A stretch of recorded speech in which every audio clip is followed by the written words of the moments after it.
Number 1023, Building Bridges.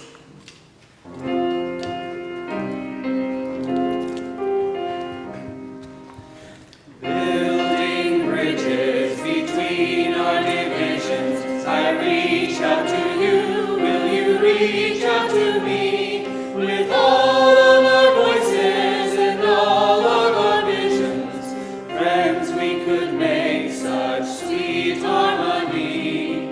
Building bridges between our divisions, I reach out to bridges between our divisions, I reach out to you, will you reach out to me? With all of our voices and all of our visions, friends, we could make such sweet harmony. With all of our voices and all of our visions, friends, we could make such sweet harmony.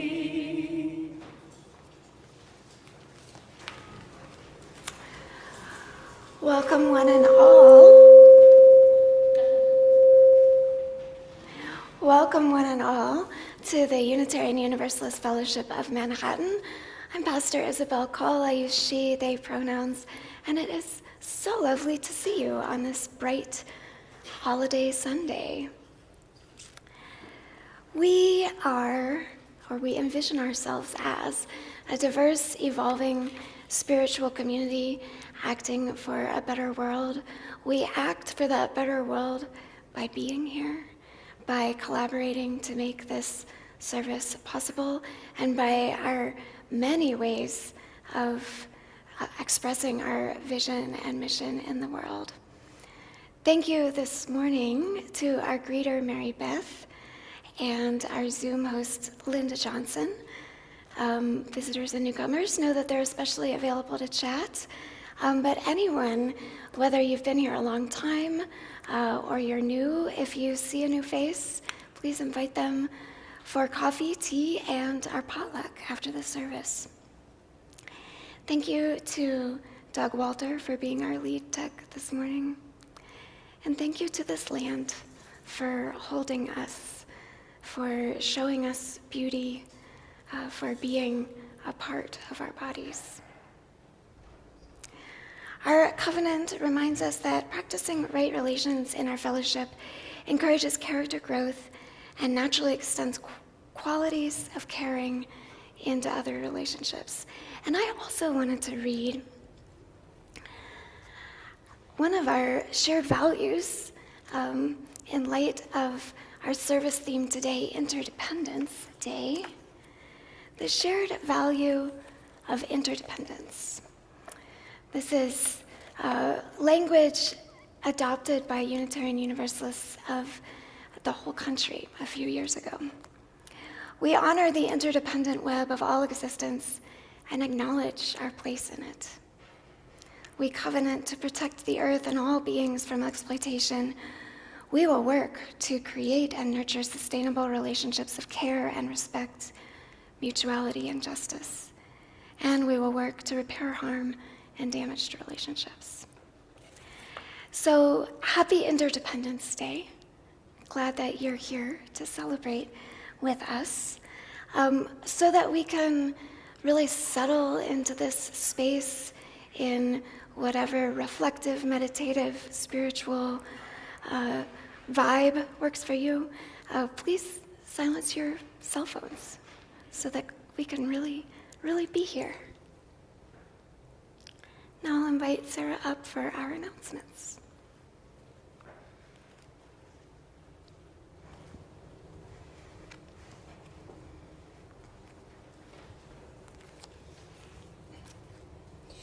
Hello, my name is Sarah, and my pronouns are she, they. Can you hear me now? Perfect. We have our in-gathering today. In order to move more smoothly, we'll be starting the in-gathering activities while we eat in the Oslop Fellowship Hall. On each table, there will be an overview of upcoming July services with some prompts for you to write down ideas. It's okay if they get a bit food smudged, sorry. After you bus your dishes, come to the sanctuary for altar crafting with Sage, or music prep with Jeff, or return to the Oslop Hall for brainstorming proposals for August and September services with Isabel. Hannah's Helping Hangout is this Wednesday at 4 p.m. Hannah's Helping Hangouts are monthly sessions geared at helping people learn how to use our communication methods and troubleshoot issues people may be facing with their technology. And next up is Emily with acknowledgements.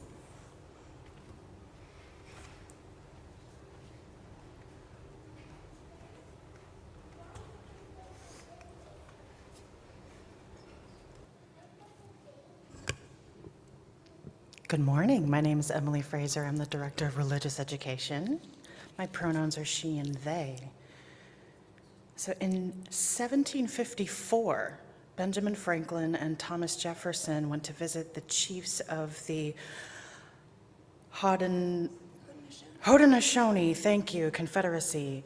According to the Oneida Nation, they were amazed at how disciplined and organized our government was. They observed very closely and then created what today is the United States Constitution.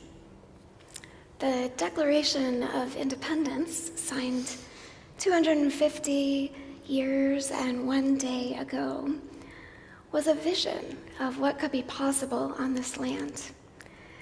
As we begin our service, let's acknowledge that the anniversary yesterday did not mark the nation's independence, since the United States did not achieve sovereignty for another 7 years.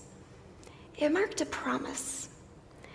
2.5 centuries later, the promise remains unfulfilled, and meanwhile, our vision of human flourishing has only expanded. So we articulate this vision in many ways by telling and retelling and listening to stories of diverse peoples. And so let us arrive this morning with this story as told by the Oneida Nation. At one time, the Haudenosaunee people were in mixed emotions with one another. People were feuding with each other violently. It was getting so bad that the Creator started to notice, and he felt that he needed to send the people a message of what their duties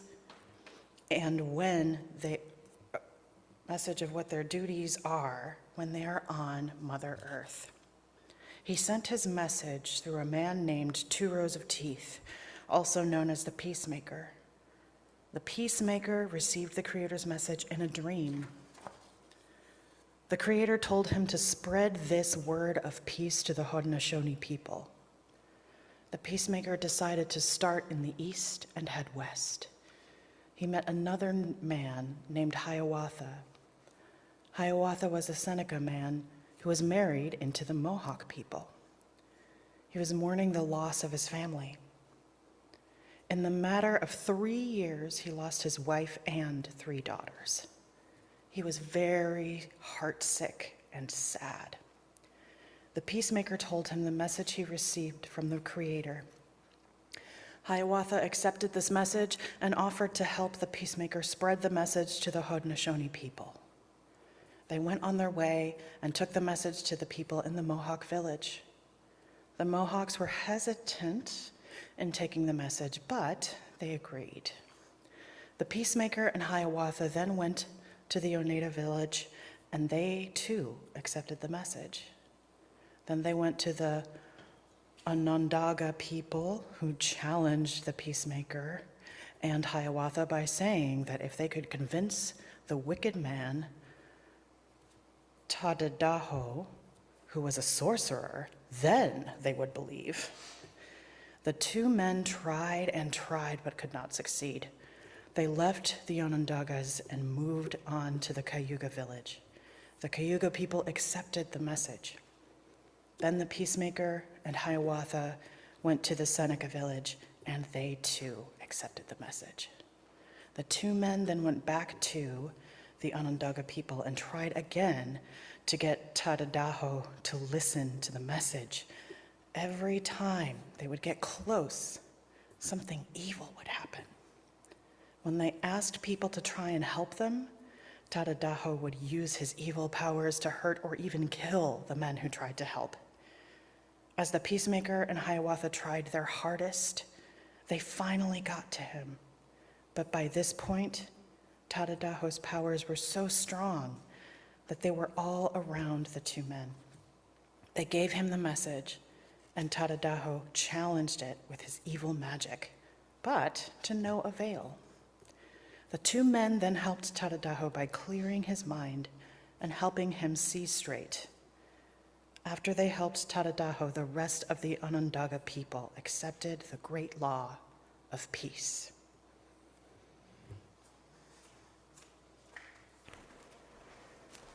So may we take this story in for our people and for this time. Now we'll have our chalice lighting.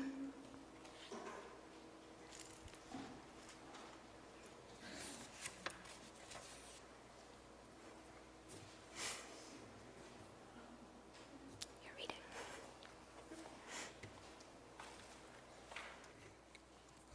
Hello everyone, my name is Sage Phipps-Hinkle. I use they, them pronouns, and I am your board chair. Today I will be reading the words of Reverend Marta I. Valentin as Sarah lights our chalice. These words were written in 2012 in response to egregious anti-immigration legislation in Arizona.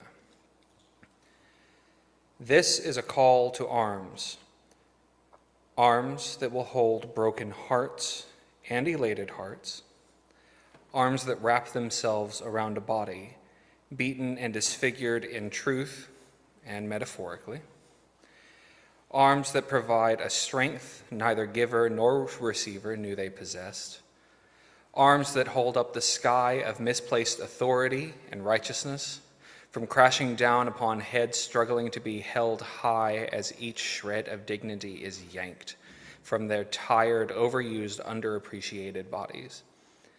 This is a call for committed arms to continue leading heads and hearts to know the fact but feel the truth.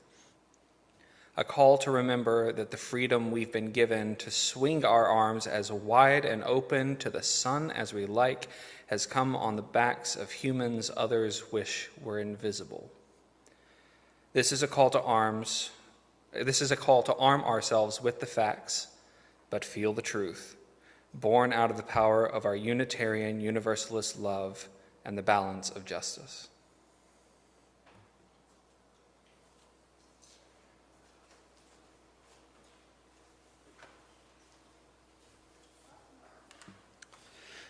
Now please join us in singing hymn number 194, Faith is a Forest.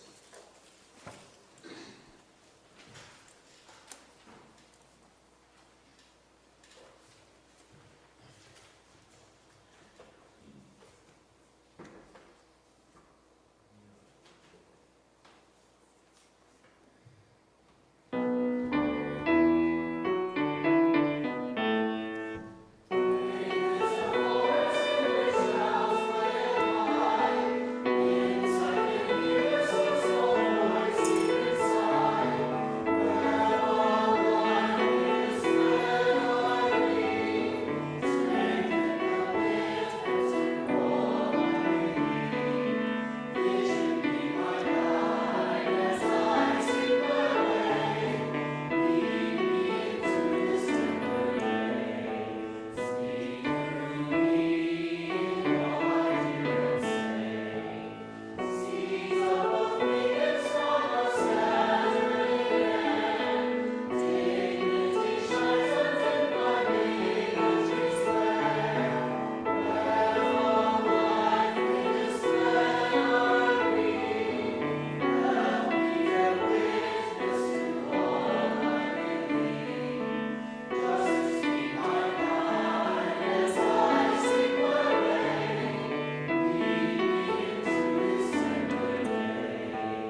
Hello, it's me again.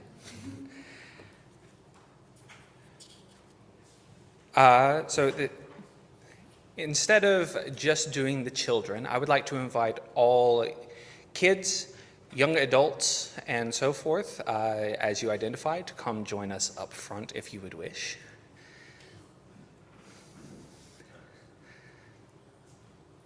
Yeah, come on up.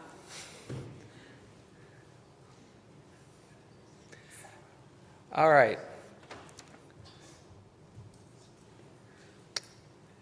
Emily, would you mind to go grab us the microphone from the back? Because we will be passing it around. So today we're going to be doing a shared envisioning meditation. Understand that meditation is a very loose word today. But this is a practice that I got to experience some when I was in my undergraduate college in a meditation group that I was part of.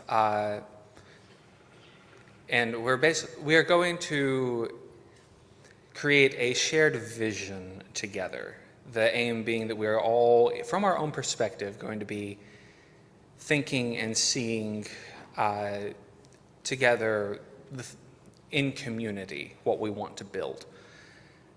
So I invite you all to close your eyes, or not. Just make yourself nice and comfortable.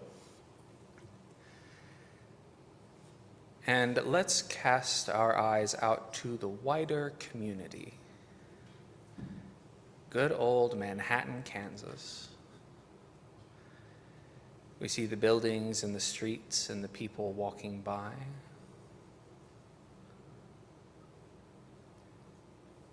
And as we settle into this, those up here at the front,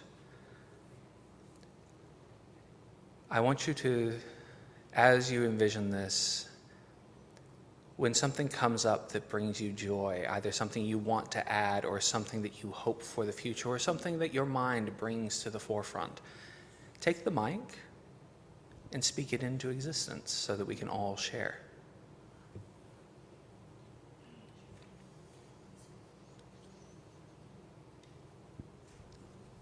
I see the clouds rolling overhead, thin and wispy in the strong winds. I like pizza.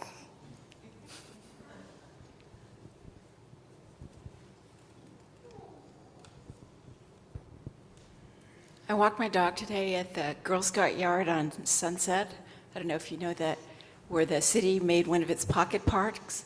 And so it's a prairie, which has been going for about 5 years. And that gives me hope for our emerging prairie. And there were 4 wonderful people who helped me over the past weeks. And I'm so, so grateful. And I hope you guys look and see as the so-called forests are starting to make their presence and bloom. Seeing the blooming of nature, the walking of dogs, shared smiles. I am hopeful that the political pressures right now will eventually bring us to a place where we can have a better society than what we had before this chaos. And I'm hopeful because I see so much pushback, and it makes me hopeful. Seeing people relaxed and in community, joining at the parks, going out and about freely. I was walking around yesterday and I was looking at all the trees. There's some beautiful trees around here.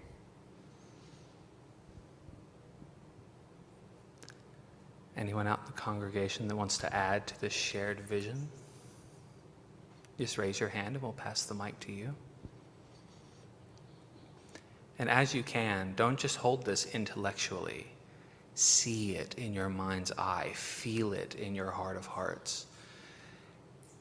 Bring in a genuine vision of all of these things coming to pass.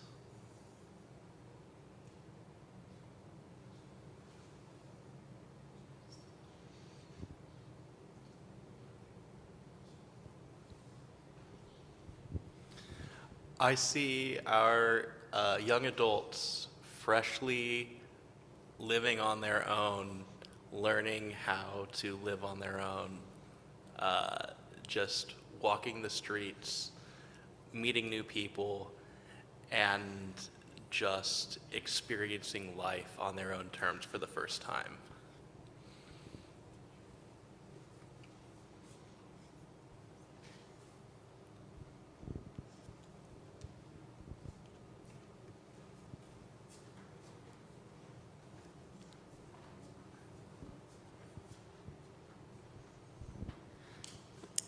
I love to see the joy of people being happy about other people's accomplishments and successes, and also a big joy that there's talk of bringing back a group that really helped a lot of people, True Colors, that maybe it can be revived and exist again in the community.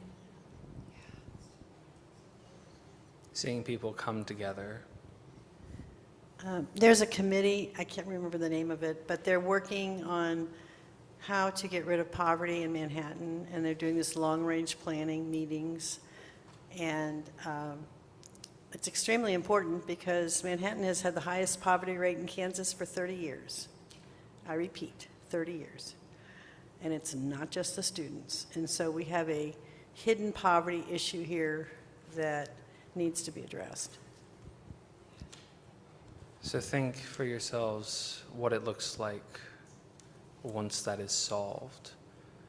Again, not just intellectually, but how does the city layout change? How do the streets and the shops and the restaurants and the community spaces change?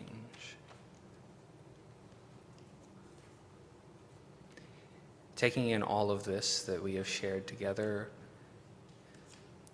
if any of you have a concrete picture to share of what this calls to mind for you, I urge you to share it now. I see a new community space, open to all hours of the day, well cared for.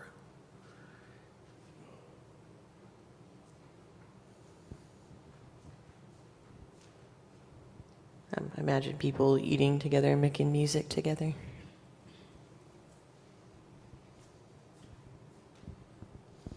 I've been walking back and forth to the pool, and that's in the city park area. And I've been so thankful for my walkable community that I live in. And I envision that for the rest of Manhattan so that people can enjoy everything despite what they have for transportation.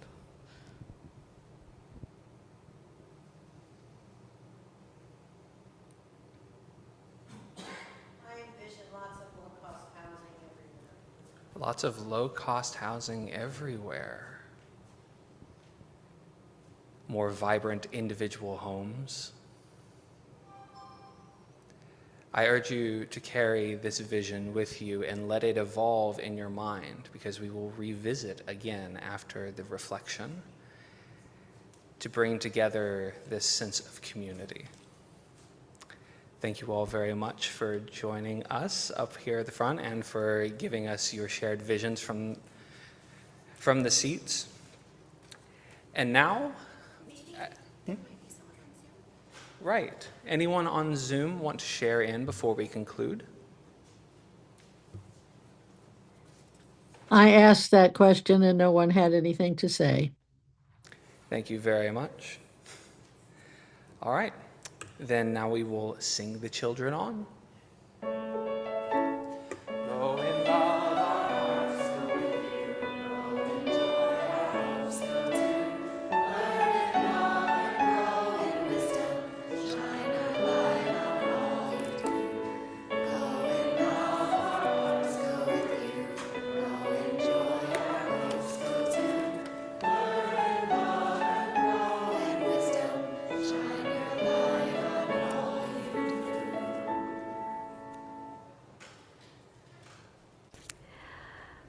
We honor the interdependent web of all existence and acknowledge our place in it.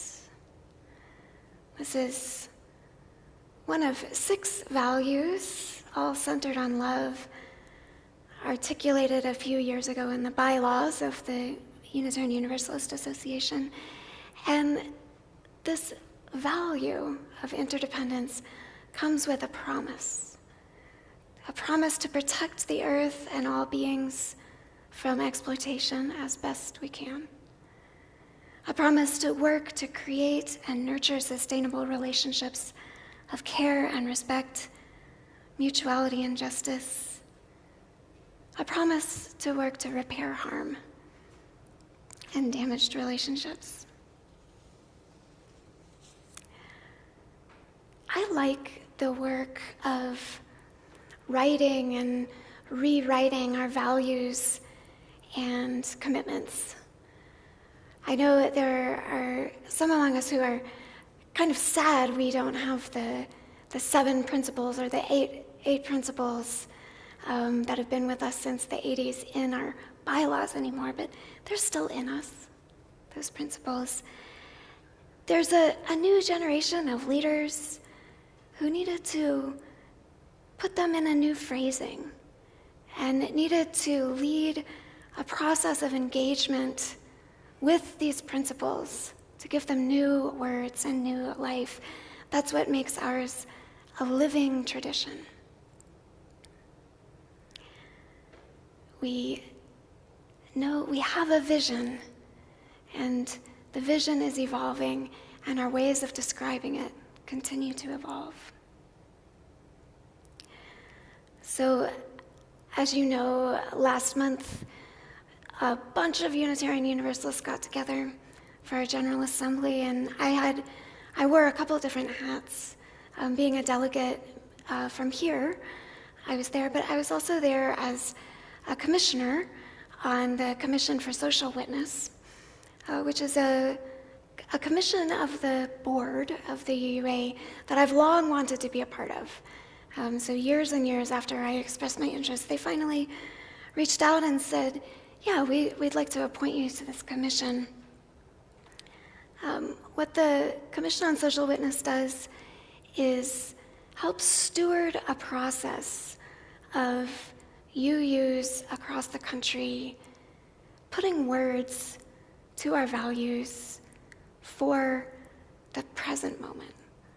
So we help UUs write what are called actions of immediate witness, which are things we're saying right now. We need to right now look at what our administration is doing to our national parks. We need to look at it right now. Or we need to right now show up at Delaney Hall with organizers that are trying to disrupt the kidnapping of our neighbors and deportation of them. And we also steward the process of deciding together what we want to learn. And we're learning, a couple years ago, we decided to learn about abolition. So we decided we wanted to learn this, and we're spending a few years, and the commission will help write out what we've learned, and that will be the words of Unitarian Universalists. That will be something that you can say, our whole movement has agreed on this. We don't know yet what we're agreeing on. We're studying it. So I was excited about this process, being a part of this process, and being a part of the writing down of what we believe. Only to find, when I got into the position that everything is changing, the bylaws are changing, we may not have actions of immediate witness anymore. We may not have these congregational study action issues. Maybe we need a whole new structure. Okay, everything's changing. Are you feeling that too? Like you sign on to something and then you get there and it's like, oh, this is different than I expected. One of the wonderful things about being on the commission is that I get to meet regularly with a fellow commissioner, Dr. Sharon Welch, who's a Unitarian Universalist theologian who I read in seminary. She's kind of one of those like UU famous people. And now we're peers. Oh, it's so cool. And I expressed my discomfort with the process of holding the process changing. Like, wait, I thought I knew what I was signing up for. And she shared her excitement about generative democracy and the ways that the Unitarian Universalist Association is embracing an understanding of democracy that's not about a competition between ideas, but a collaboration to work together to come up with a shared understanding of what we want to do and how to do it. So generative democracy, or sometimes it's called deliberative democracy, different from competitive democracy. And I thought, oh, this is great. I get to learn about this way of being, this way of making decisions together from a theologian. She shared a few articles and chapters of her forthcoming new edition of the book After Empire. And I set them aside for today, knowing that generative democracy was a perfect topic for this anniversary weekend. And then when I came to them expecting a recipe and instruction manual for generative democracy, instead, I found a vision. I didn't find specific instructions. I found a vision. I found something to look at together, far out there.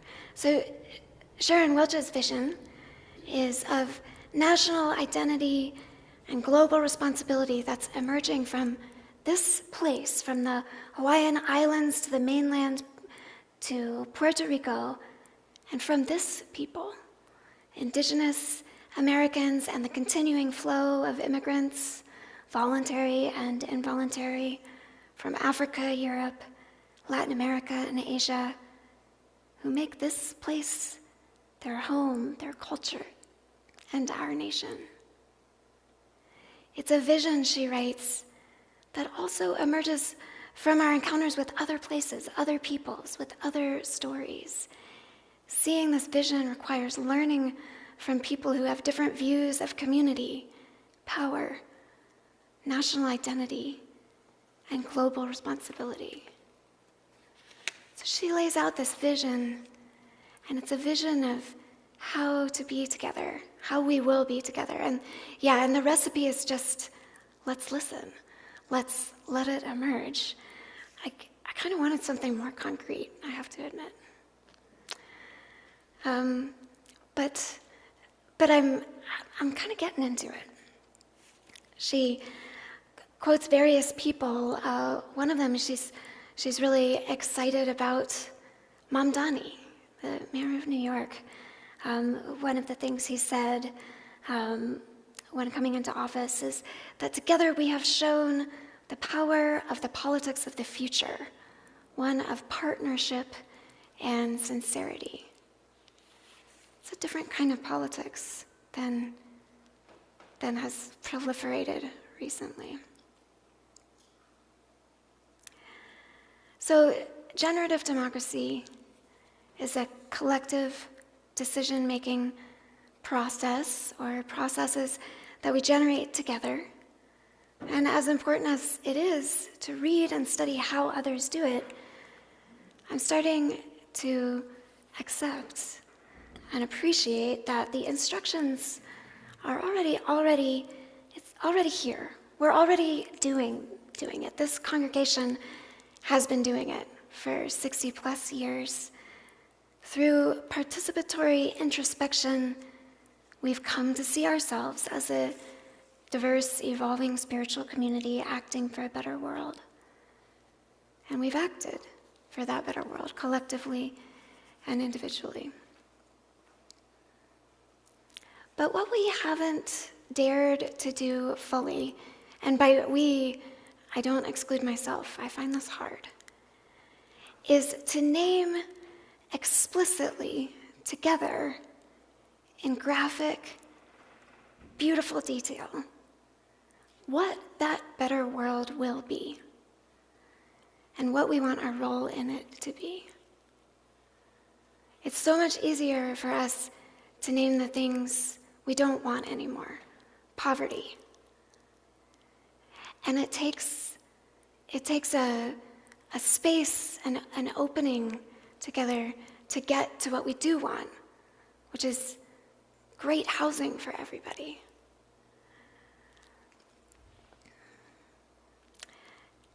It's sometimes more easy to just critique and debate what is, rather than generate a vision. And so, for example, the abolitionist vision of a society where no humans are in cages. That's a great vision. And when it's shared, Unitarian Universalists pretty quickly often worry about what won't work about it.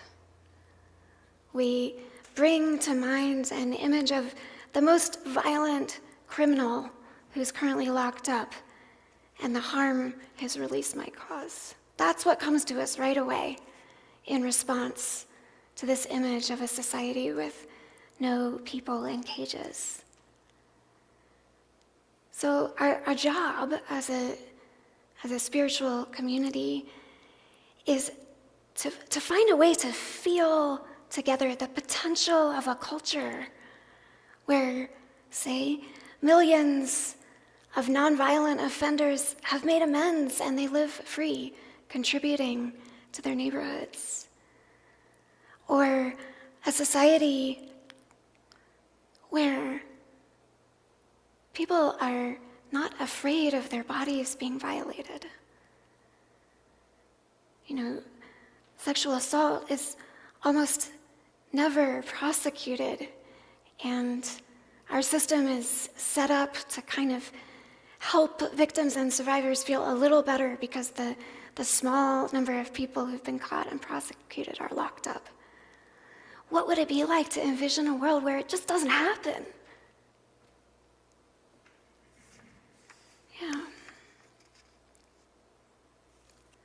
So I find in community spaces, but also for me personally, it's easier to name all the things in this world that we don't want than to name what we do.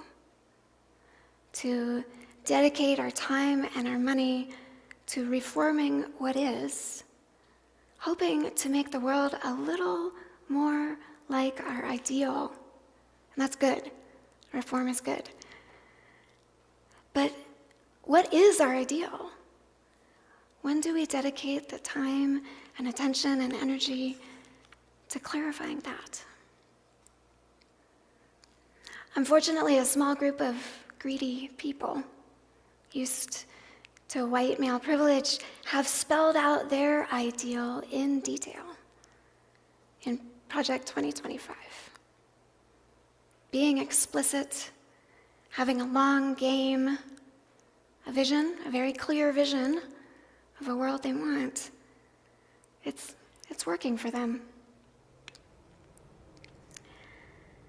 As so many of our formerly democratic institutions are being dismantled and weaponized, following Project 2025's recipe, we could feel defeat. I think of Hiawatha and the great peacemaker trying to build a coalition of nations and encountering that evil man, the sorcerer, and failing to convince him, and in failing to convince him, failing to convince the people who are scared into submission by him. The great peacemaker and Hiawatha, they moved on. They went to the next community, built accountable relationship with that community, brought them into the coalition, went to another nation, brought them in, and then they returned to the evil sorcerer. And they tried again, and they were flooded. They were overwhelmed, but they persisted. And in that story, they were ultimately able not just to convince not just to convince this person, not just to overpower him, but to wake him up so that he would see the vision that they had. They didn't do that right away. They weren't successful at that right away, and they were willing to take a break, but they came back and they succeeded in that. And I wonder what that story can teach us about this moment. I think we have to grieve all of the harm and devastation that is being caused by the sorcerers of this era. But I don't feel defeat, because I know that we have something that they don't.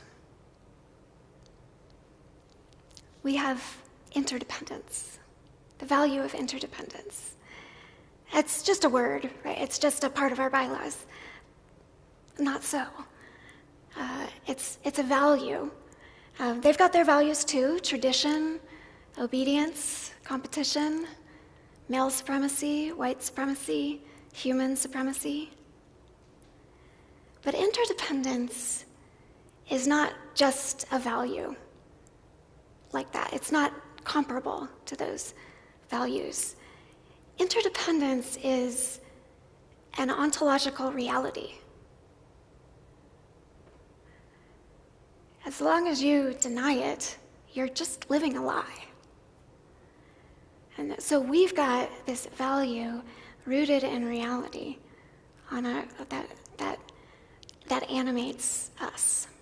And so while Project 2025 may be effective in the short run, as authoritarian relationships snap into place, it's just a human construct based on a vision of a universe with an all-powerful, not very nice dad figure atop a pyramid of uncompassionate men, all in deep denial of the circles of life upon which they actually depend. They can have that vision. They are free to have that vision. And we are free to wholeheartedly mistrust it.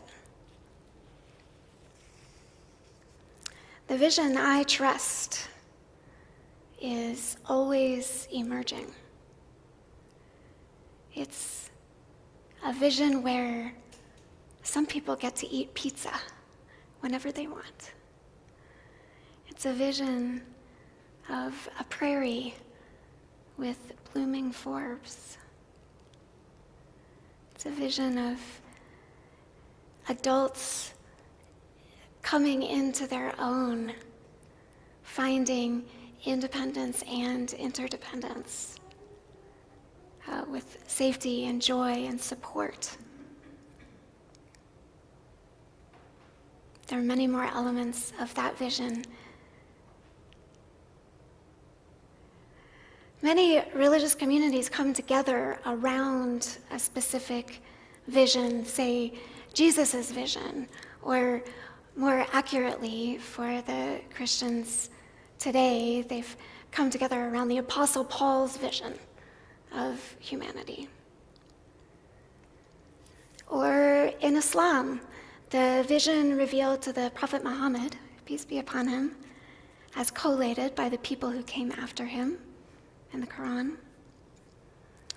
People come together around a message that is shared by a big person, like the great peacemaker.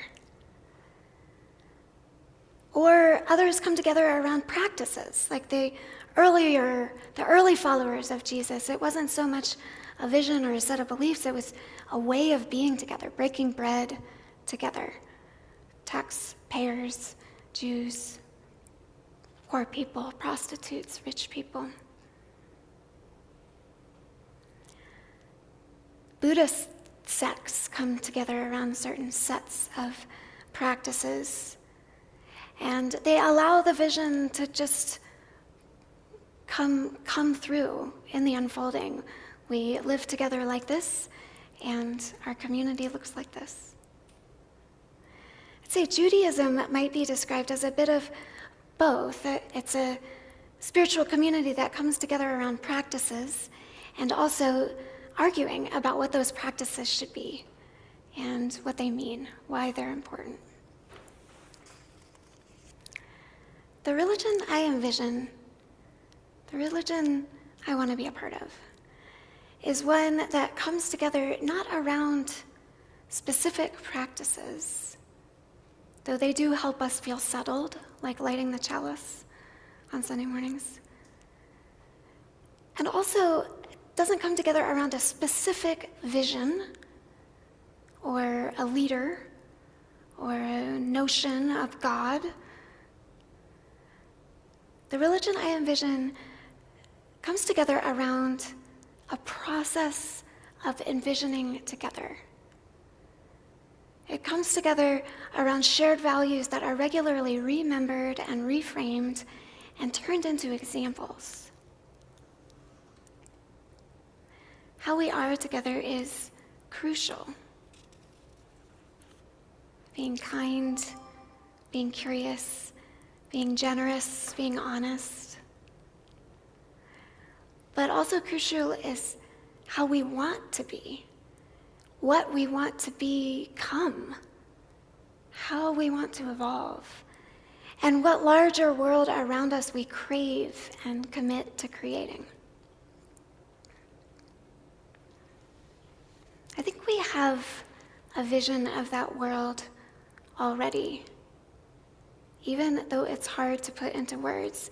And we'll never be able to describe it completely to each other or write it down fully.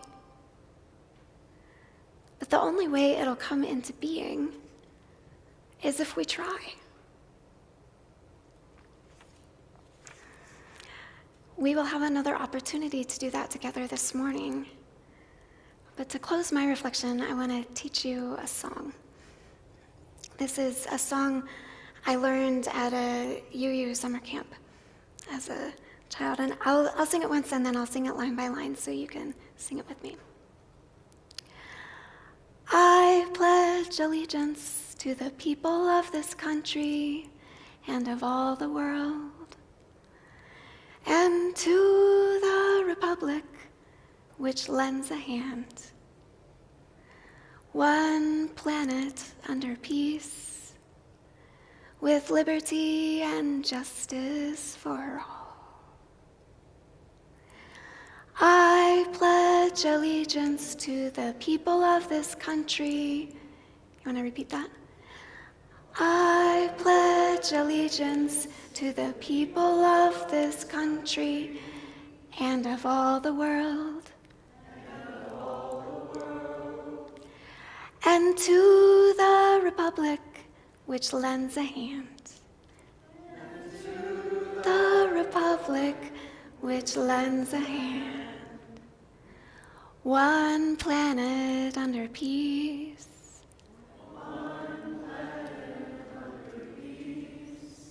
With liberty and justice for all.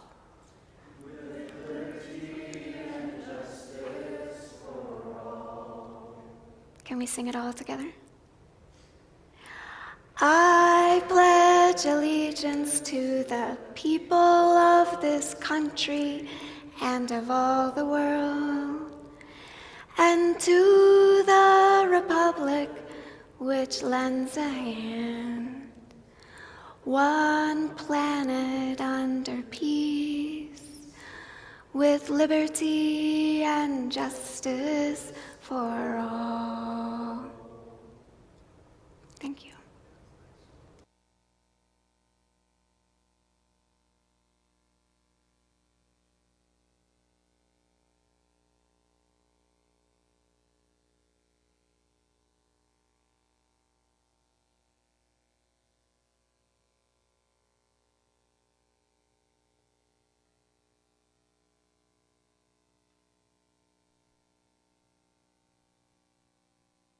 Good morning, everyone.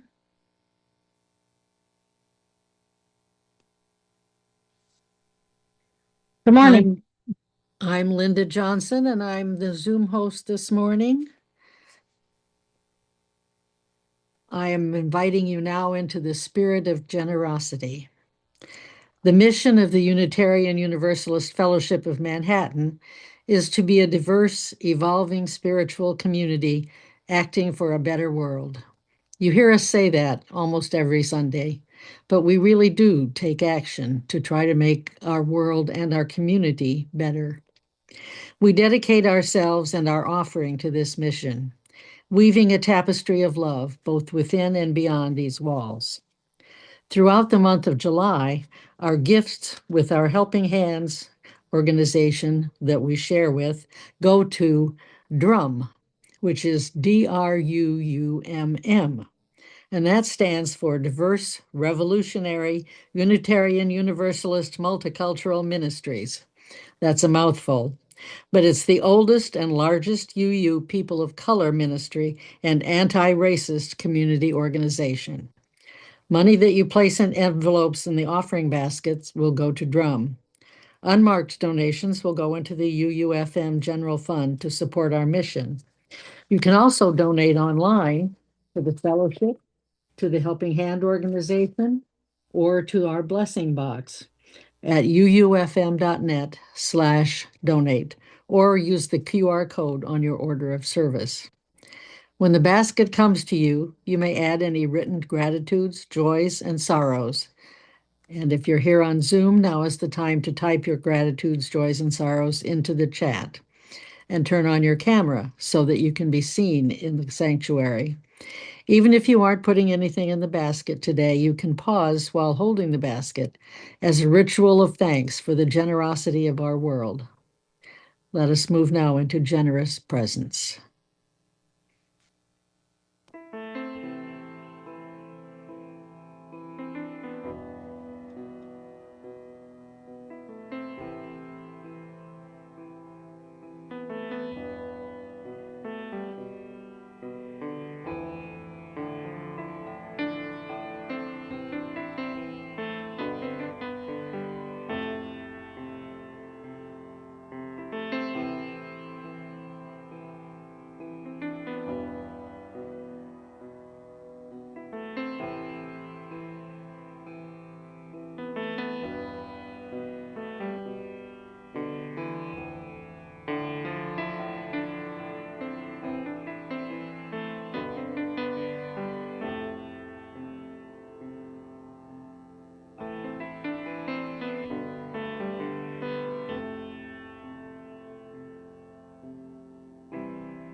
Thank you, Renee.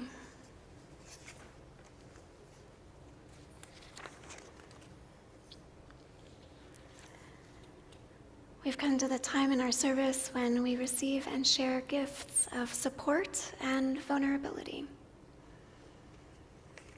So there will be time, as usual, to come forward and drop stones to recognize anything that's on your heart.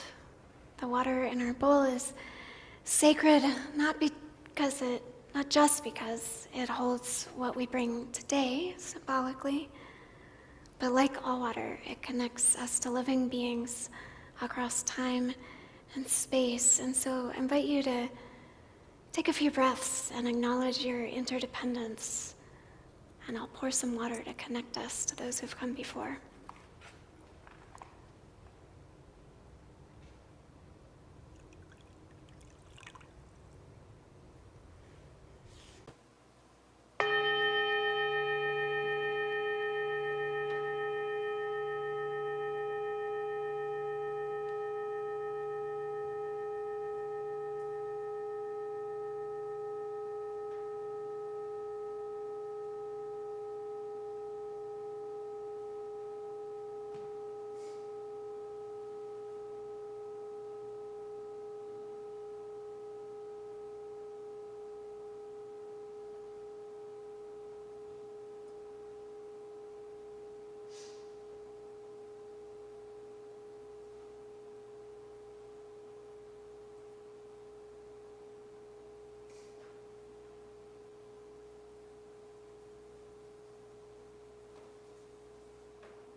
And with that spirit of air, of movement, connection, and inspiration, we'll move into the reprise of our meditation.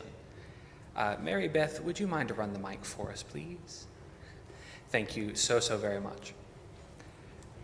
So again, we enter into this space of shared envisioning, focus being on the vision.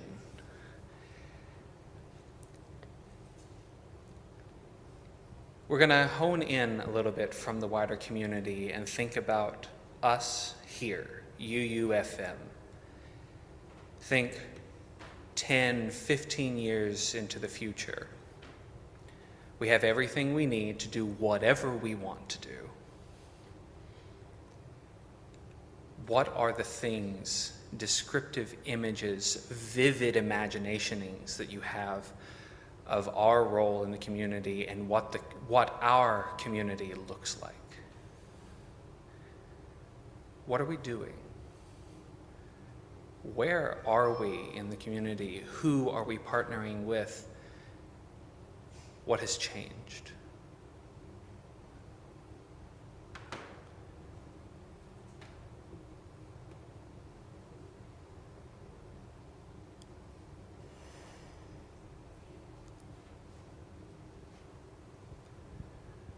I see a beautiful prairie out front, blooming with all kinds of native wildlife.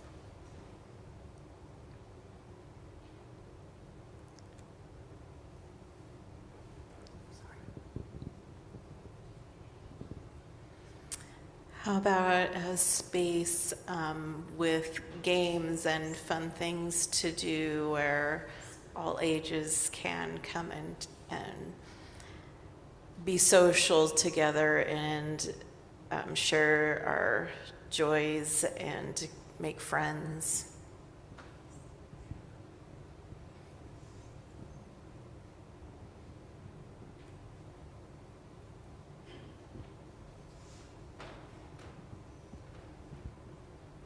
I see Mother Nature rewarding us with abundance, with lots of rain and water for our plants and trees to thrive. At the same time, Mother Nature also hates our president. So, I mean, Mother Nature is speaking. One where we're closer to Manhattan.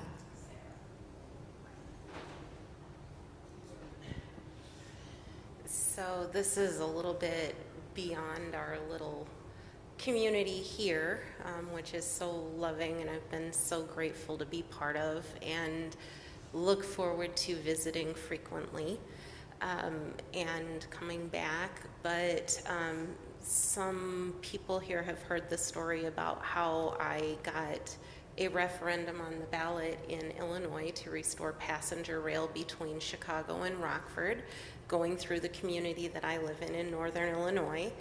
And JB made a promise to me that if I put it on the ballot and it did well, when he was running for governor the first time, that he would make it happen, and service starts early next year. And so my next goal will be to tie Chicago with our community here, because I am going to start an initiative for high-speed rail to go coast to coast from DC through Chicago, through here, through Denver, out to LA. So I'm going to need people's help with that. Envisioning a new station that has us more easily connected to our wider world. So I think we should start a film series with our other churches that we're affiliated with. Movie nights, more than we already do. And I kind of had a similar idea that Katie had, free transportation to our services to get more people to come. What else do you see? Or do you hope for in our future? Is this for something that we see this happening? It doesn't have to be realistic. It can be hopeful. Well, anyway, I see all the people who show up for Happy Kitchen, and so the food insecure people that we meet, they're not just theoretical statistics, they're actually people we really know and see all over town, and see in the winter coming in with ice crystals on their beard or sleeping on the sidewalk in the rain in the summer. And so I see that the city's building accommodations in that old like big insurance company on Anderson, I can't remember what it's called. So maybe more and more people will be able to have housing. Farm Bureau, sorry.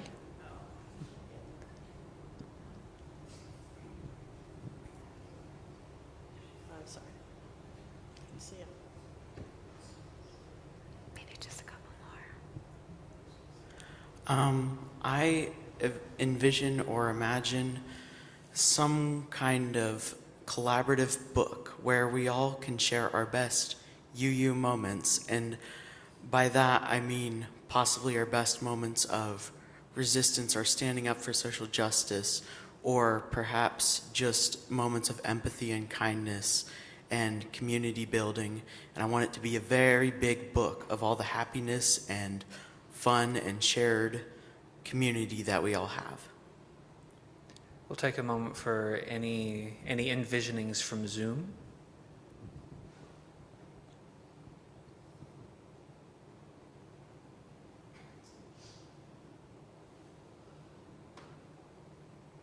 I don't think we have any. All right.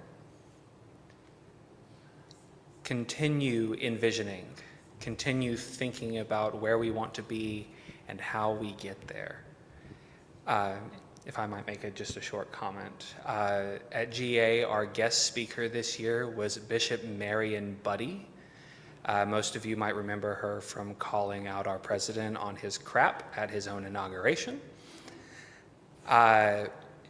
When she came to speak, the first thing she said to the UUA, and by extension all of us here, our role from her perspective is that we are great at going first. Let us be the visionaries that go first.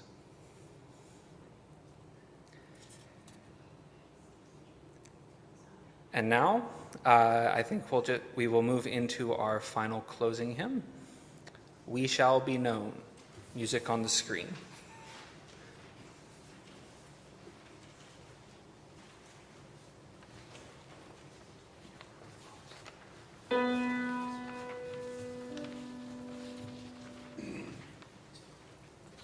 We shall be known by the company we keep, by the ones who circle round to tend these fires. We shall be known by the ones who sow and reap the seeds of change alive from deep within the earth. It is time now. It is time now that we thrive. It is time we lead ourselves into the well.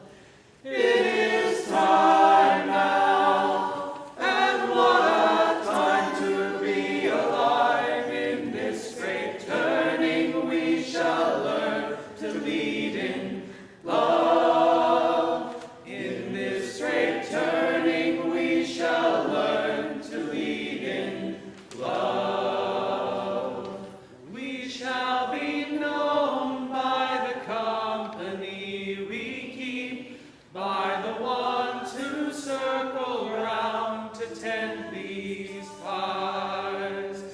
We shall be known by the ones who sow and reap the seeds of change alive from deep within the earth. It is time now. It is time now that we thrive. It is time we lead ourselves into the well. It is time now, and what a time to be alive. In this great turning we shall learn to lead in love.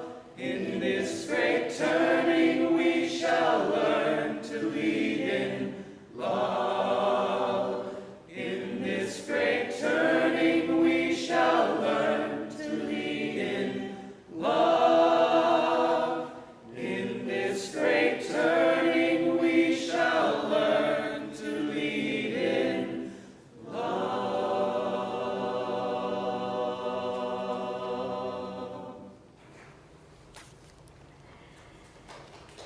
Yes.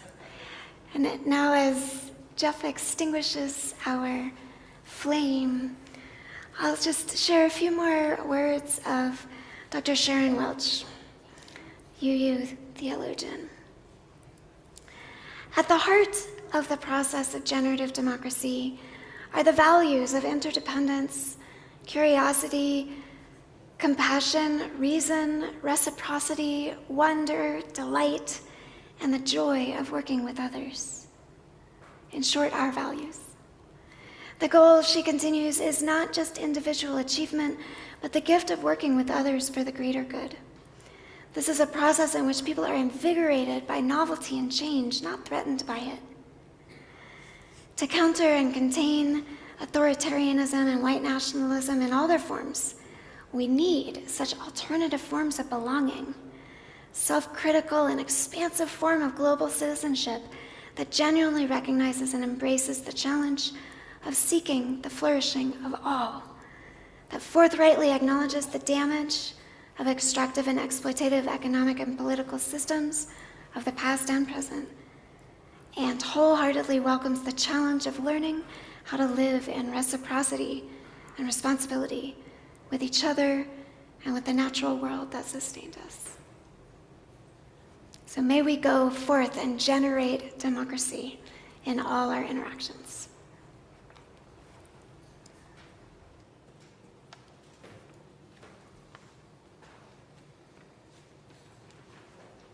after we sing this together.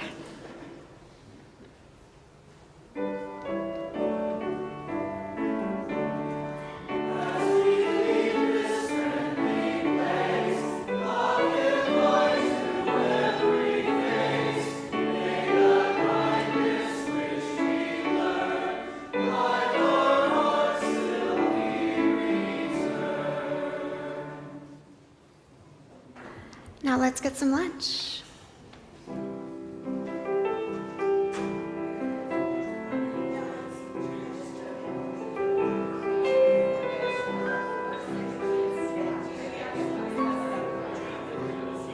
Does anybody have anything they want to add?